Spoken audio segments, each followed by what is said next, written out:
দুটো দুটো। আরে আমার দুটো, তরমুজের দুটো।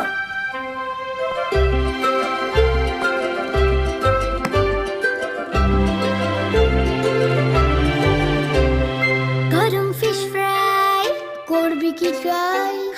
কুলের আচার করবো পাচার, লুকিয়ে রাখা এখন ছুটি, কালো জাম আর সুইট স্প্যাগেটি।